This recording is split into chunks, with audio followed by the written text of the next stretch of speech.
أشكركما السيدة والسيد الوزيرين على أولا قبل كل شيء وحسب المعلومات الأولية، هذه جت البؤرة، هذه جت على يعني جابتها الطيور المهاجرة.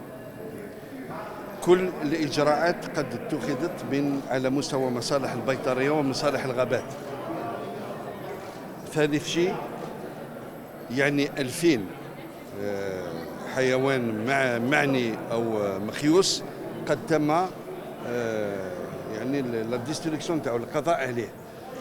والجهاز اللي اتخذ رابيدمون هو جهاز راهو سور بلاس، جهاز يقظة ومتابعة، وكل التدابير وكل الأمور راح تتخذ إذا اضطر الأمر، ولكن فيه متابعة وفيه جهاز راهو في سيد التجسيد راهو حاليا يشغل على مستوى الولاية، ونيون اليرت حتى على مستوى الولايات الأخرى ما دام جاي من طيور المهاجر.